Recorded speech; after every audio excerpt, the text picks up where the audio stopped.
அதனுடைய 21வது வசனம். என் மேன்மையை பெருக பண்ணி என்னை மறுபடியும் தேற்றுவீர்.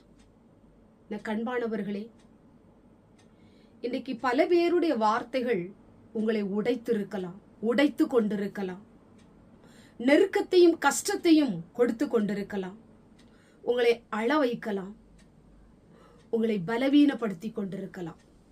இன்றைக்கு ஆண்டுடைய வார்த்தை உங்களை பார்த்து தான் சொல்லுகிறது, உன் மேன்மையை கர்த்தர் பெருக பண்ண போறார். உங்களை மறுபடியும் ஆண்டவர் தேற்ற போகிறார். ஒருவேளை தேற்றரவற்றவர்களா இருக்கலாம். என்னை தேற்றுவதற்கு யாருமே இல்லை. மனிதருடைய வார்த்தைகள் உங்களை தேற்ற நினைத்தாலும் உங்களை தேற்றுகிற இயேசு ஒருவர் இருக்கிறார். உங்க மேன்மையை பெருக பண்ணுகிற இயேசு ஒருவர் இருக்கிறார். அவர்தான், அவருடைய வார்த்தை தான் உங்களை பார்த்து சொல்லுகிறது, உன் மேன்மையை கர்த்தர் பெருக பண்ணி உன்னை மறுபடியும் ஆண்டவர் தேற்றுவார். மறுபடியும் உங்களை உயர்ந்த ஸ்தானத்துல கர்த்தர் வைப்பார். மறுபடியும் இழந்ததை உங்களுக்கு ஆண்டவர் தருவார். மறுபடியும் உங்களுடைய பொருளாதாரத்துல ஒரு பெருக்கத்தை ஆண்டவர் தருவார்.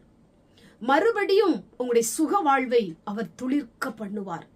மறுபடியும் கர்த்தருடைய வெளிச்சம் உங்க மேல உதிக்கும். மறுபடியும் நீங்கள் தொலைந்து போன வாக்குத்தத்தங்களை எல்லாம் ஆண்டவர் திரும்ப உங்களுக்கு தருவார். இன்றைக்கு வேலைக்காக நீங்க காத்திருக்கலாம், வேலையை இழந்திருக்கலாம், நிறைய காரியத்தை இழந்திருக்கலாம். அதெல்லாம் மறுபடியும் ஆண்டவர் உங்களுக்கு தரப்போறார். இந்த மறுபடியும் என்கிற வார்த்தை முக்கியமான ஒரு வார்த்தை. கர்த்தருடைய வார்த்தை சொல்லுது, மறுபடியும் உன்னை தேற்றுவேன். அழுது கொண்டிருக்கிற தேவ பிள்ளையே, அங்கலாய்த்து கொண்டிருக்கிற தேவ பிள்ளையே, வேதனையோடு மன வருத்தத்தோடு இந்த வார்த்தையை கேட்டுக்கொண்டிருக்கிற தேவ பிள்ளையே, உன் மேன்மையை கர்த்தர் பெருக பண்ண போகிறார். அதை யாராலும் தடுக்கவே முடியாது. கர்த்தர் உங்களை மறுபடியும் தேற்ற போகிறார். மறுபடியும் உன்னுடைய ஸ்தானத்துல கர்த்தர் உன்னை நிறுத்த போகிறார். மறுபடியும் உன் வாழ்க்கையை கர்த்தர் ஆசீர்வதிக்க போகிறார். மறுபடியும் உன்னுடைய வழக்கிலே ஒரு ஜெயத்தை ஆண்டவர் கொடுக்க போகிறார். சொன்னவர் உண்மை உள்ளவர், வாக்கு மாறாதவர். அதை நிச்சயமாய் உங்களுக்கு அவர் செய்து முடிப்பார். ஒரு நாளும் உங்களை கண்ணீர் சிந்துவதற்கு அவர் விடவே மாட்டார். உங்களுடைய மனம் வேதனைப்படுவதற்கு அவர் விடவே மாட்டார்.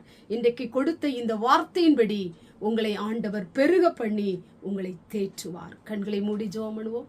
எங்கள் பரிசுத்தமுள்ள நல்ல பிதாவை, கேட்டதான வசனத்தின் மூலமாய் எத்தனை பேர் இந்த வார்த்தையை கேட்டுக்கொண்டிருக்கிறாங்கப்பா. அவங்களை மறுபடியும் உடைய மேன்மையை பெருக பண்ணுகிற தெய்வம், மறுபடியும் அவர்களை தேற்றுவேன் என்று சொல்லி வாக்கு கொடுத்த தெய்வம் ஒவ்வொருடைய வாழ்க்கையிலும் இந்த வசனம் இடைபடட்டும். இந்த வசனம் உயிர்ப்பிக்கட்டும். இந்த வசனம் உங்களுக்கு ஜீவனை கொடுக்கட்டும். இந்த வசனம் ஆண்டவரை சந்தோஷத்தையும் வாழ்க்கையில மன நிம்மதியையும் சமாதானத்தையும் கொடுக்கட்டும். இந்த வார்த்தை இவர்களோடு கூட பேசி கொண்டிருக்கட்டும். முகத்துல ஒரு சந்தோஷம் உண்டாகட்டும், குடும்பத்துல ஒரு சந்தோஷம் உண்டாகட்டும், இல்லத்துல ஒரு சந்தோஷம் உண்டாகட்டும். இயேசுவின் மூலம் ஜெபிக்கிறோம் பிதாவே, ஆமென்.